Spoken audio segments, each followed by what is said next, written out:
Welcome to This Explainer. Today, we're diving straight into Jan Mauro's fascinating biography, The Boy They Said Was Too Small. We're going to unpack exactly how Lionel Messi's greatest perceived weakness actually forged his unmatched genius on the pitch. Honestly, we're going to completely flip the script on how you view limitations, using one of the most famous athletes in human history as our guide. Imagine having an unfinished sentence hanging over your head your entire childhood. For a young kid in Rosario, Argentina, that sentence was a brutal one. You're too small.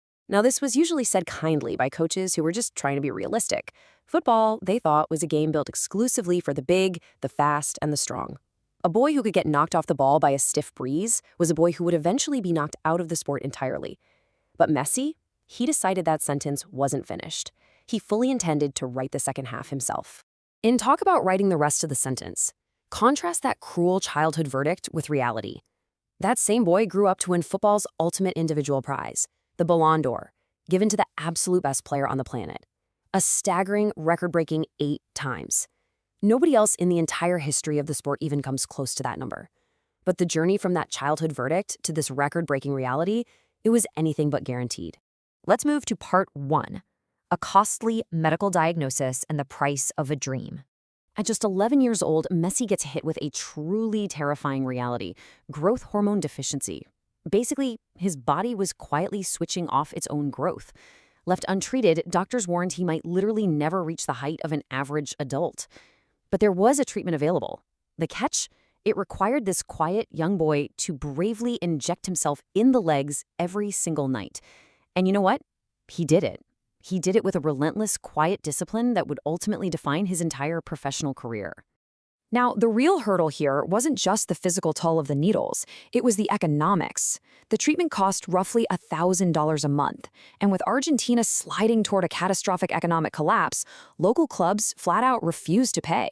They saw his staggering, undeniable talent, sure, but his medical needs just made him an unaffordable liability.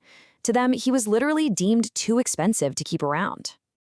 So, desperate for a solution, his family secures a trial over in Spain with FC Barcelona, and his talent was so obvious, so overwhelming, that club director Carlos Rexach was terrified of losing him, while the club board hesitated over those medical bills. Unable to find any proper stationery at the tennis club restaurant they were at, Rexach famously scrawls a life-changing contract right then and there on a paper napkin. Barcelona bet on the boy and agreed to foot the bill for the treatment. Which brings us to part 2. The false 9 weapon, or how a limitation becomes a superpower. Once he finally had his chance, how did a tiny kid survive on a pitch full of giants? Well, because he could never outmuscle opponents in those rough street-style games of his youth, he had to adapt just to survive. He had to learn to keep the ball impossibly close to his feet. He had to process information and make decisions 2 seconds before anybody else, because if a much larger defender caught up to him, he was getting knocked over. His incredibly low center of gravity basically became this elusive weapon.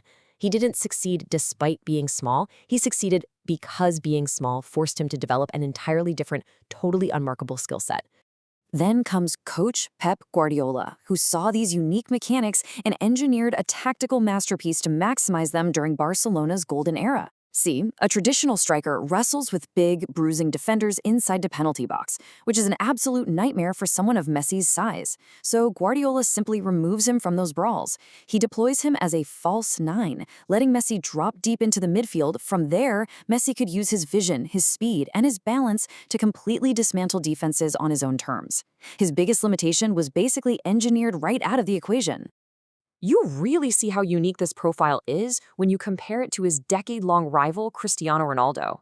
For 10 years, these two complete opposites pushed each other to heights we had never seen before. Ronaldo was the sculpted, explosive athlete, a guy who imposed his dominance through sheer force and will. Messi was the exact mirror image, small, elusive, slipping through gaps rather than barging through them.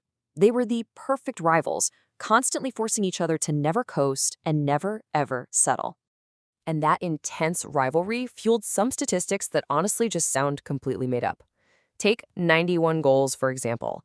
That is Messi's 2012 world record for goals in a single calendar year. Let that sink in. It breaks down to roughly a goal every 4 days, for an entire year, against the very best defenses on the planet. It was the ultimate receipt handed back to everyone who once said he was just too small to play professionally. Let's move to part 3, The weight of Argentina and the burden of a myth. Because despite all those club trophies and personal records, Messi was carrying a massive, suffocating shadow back home, the myth of Diego Maradona. Maradona had almost single-handedly won the 1986 World Cup, and everyone expected Messi to be that exact same one-man savior for Argentina. It was a crushing amount of pressure, and it led to this sheer accumulation of agony. 3 consecutive major final losses in 3 years. It all culminated in a missed penalty in 2016, which led an exhausted, completely heartbroken Messi to break down and temporarily quit the national team. He had given absolutely everything and was told it just wasn't enough. Okay, part 4, the ultimate redemption and sharing the weight. He didn't stay retired, thankfully, but when he came back, the narrative totally flipped. A new generation of Argentine players stepped up and completely abandoned that toxic one-man savior template. They stopped standing around waiting for Messi to produce miracles, and they started fighting for him. They shared the defensive burden, they ran through walls for their captain. By freeing Messi from the totally impossible job of carrying an entire nation alone, they allowed him to just be the best player inside a highly functional collective team. This new collective philosophy sparked an unbelievable emotional roller coaster that finally brought him international peace. It started by breaking their trophy curse at the 2021 Copa America. Then, at his final World Cup in 2022, they suffered a massive shock opening loss to Saudi Arabia. But the team didn't unravel. They closed ranks. They fought all the way to what a lot of people consider the greatest World Cup final ever played against France, eventually winning it in a completely nerve-shredding penalty shootout. When that final whistle blew in Qatar, we witnessed incredibly powerful symbolism. Right before he lifted the trophy, the hosts draped Messi in a bisht, a traditional ceremonial garment reserved for dignitaries and royalty. Wearing that cloak while holding the World Cup aloft signaled the definitive, permanent end of any debate regarding his greatness. The sentence that had followed him all the way from Rosario, that he was too small, that he wasn't enough, was finally finished for good. But even after achieving literally everything there is to achieve, his drive hadn't faded. He moved his family to America, choosing to conquer a new frontier rather than just coasting into a comfortable retirement. He radically transformed the popularity of Major League Soccer overnight, and in 2025, he led Inter Miami to an MLS Cup championship. He was still out there expanding the map of the sport, claiming territory football had never truly held before.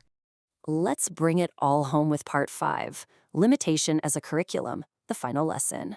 Because ultimately, this isn't just a story about football, it's an absolute masterclass in the true nature of adversity.